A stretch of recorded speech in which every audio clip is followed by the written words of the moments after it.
Thank you very much for joining us again as we bring you another episode of the latest Moon Knight episode review. This is AussieVerse.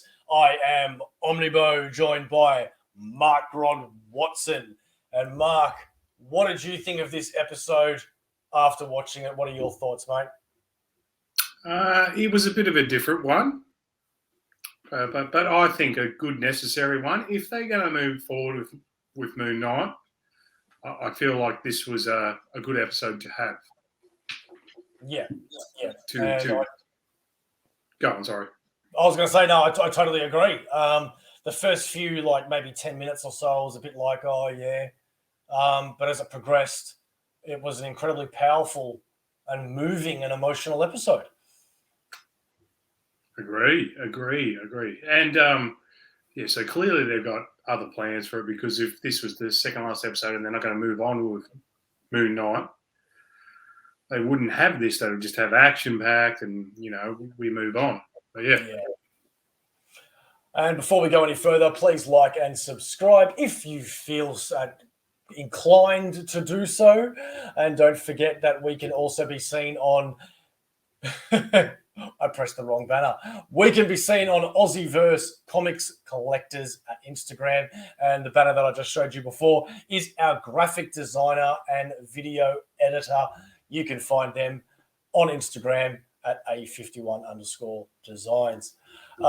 So I wasn't really expecting such a moving, emotional episode, if I'm being honest. I expected it to be very action-packed, very Moon Knight-y. Which is very fair to say that will definitely be the next episode, the last episode.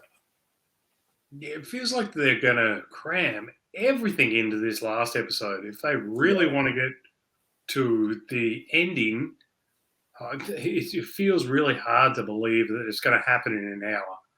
Or 40 minutes, 45 minutes. What do you think is left? Let's see. We have the obvious... no doubt, big battle scene between, hopefully, not just Harrow and Moon Knight, but also Amit and Khonshu. Are both of those battles going to happen, Mark?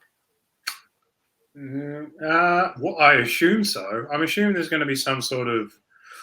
They've got to get Khonshu out of prison. They've got to save Mark Spector.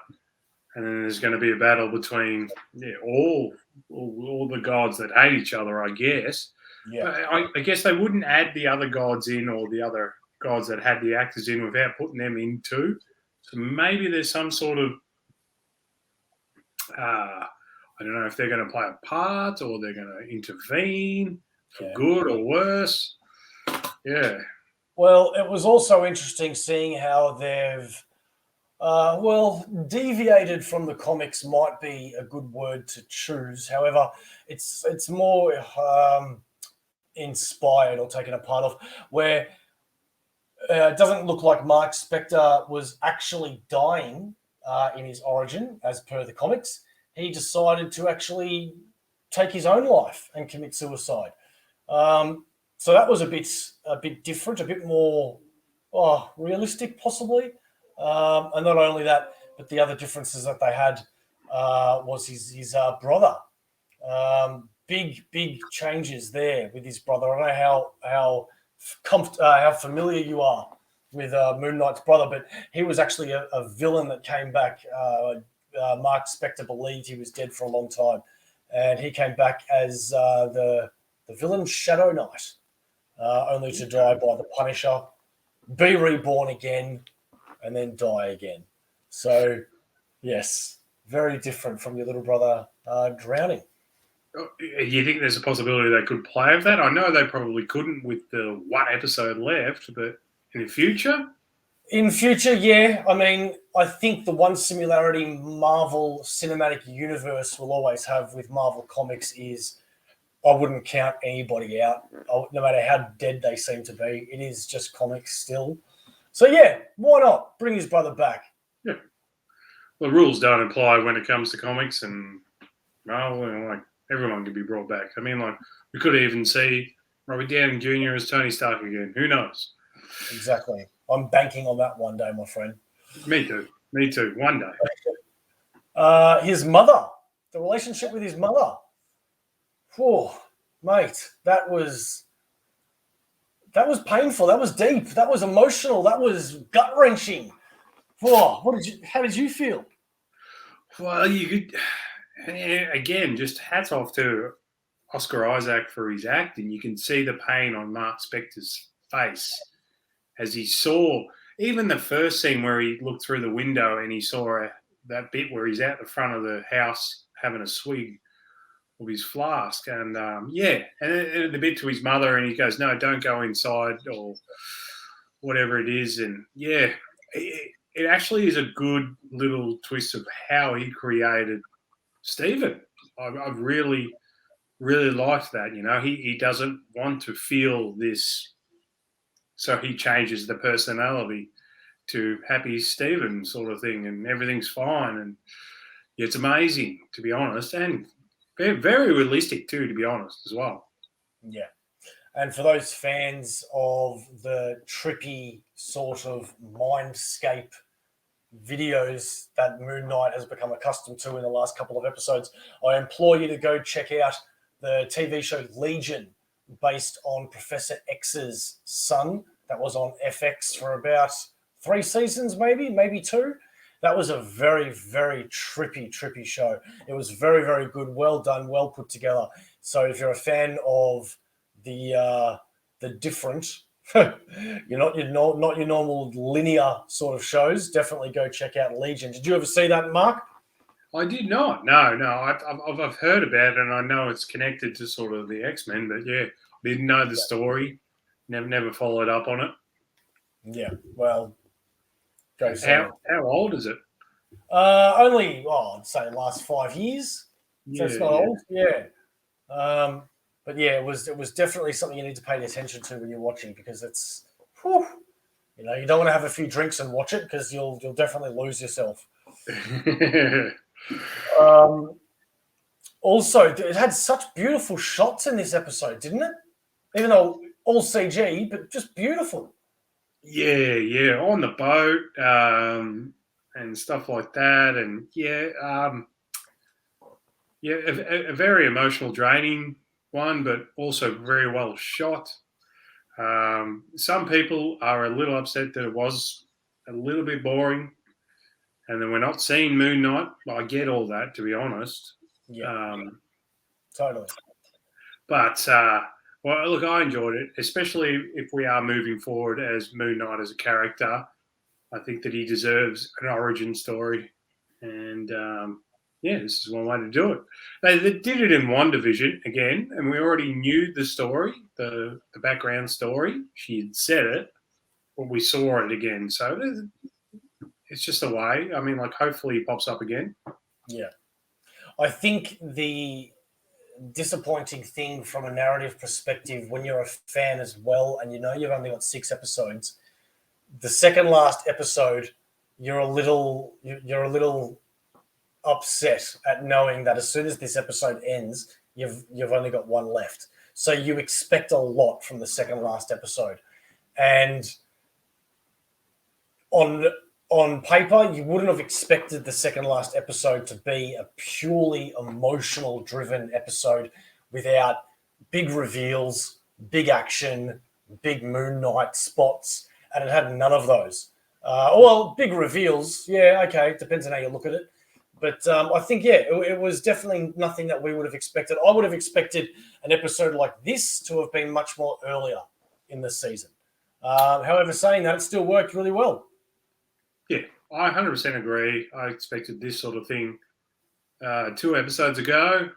It is weirdly placed, but it kind of worked for me. But again, I think we've gone almost 2 or 3 episodes without even barely seeing Moon Knight now. Yeah. So,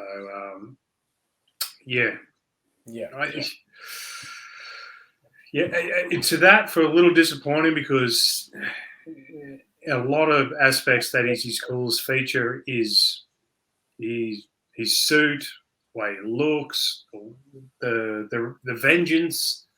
That storyline is what grabs people in the comics. Mm. and they've barely scraped that. I'm seeing a lot of hate for it online, to be honest. I'm seeing a lot of hate, a lot of negative comments about the show in general. And don't get me wrong, if this was a Punisher show, for example, and it had this sort of humor to it,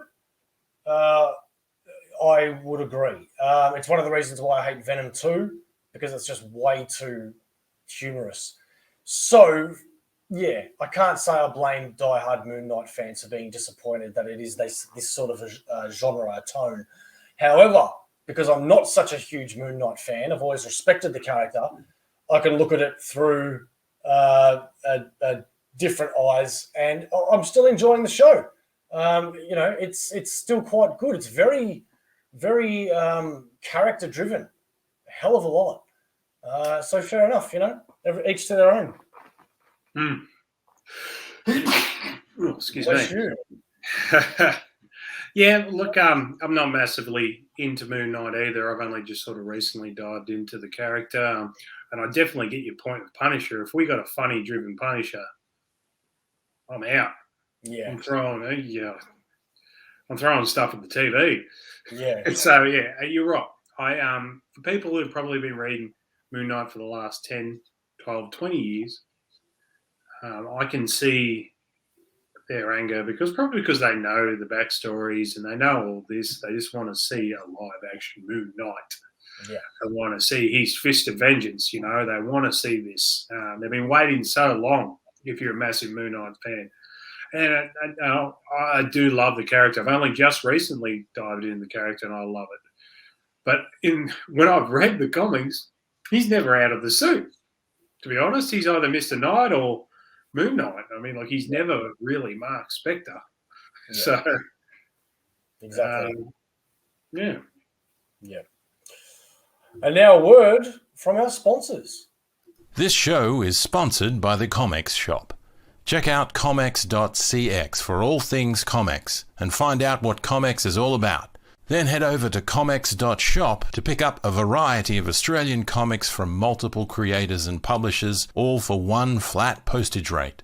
We hope you enjoy the show. That's right. Go to Comx. There is no I in X.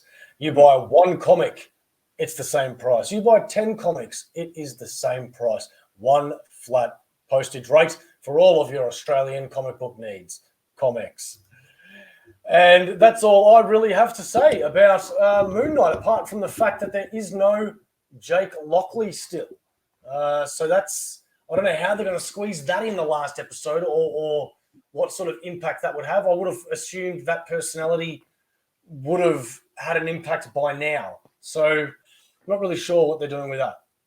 I thought when they're balancing the scales and the hearts weren't full, that I thought the other personality would have filled the hearts.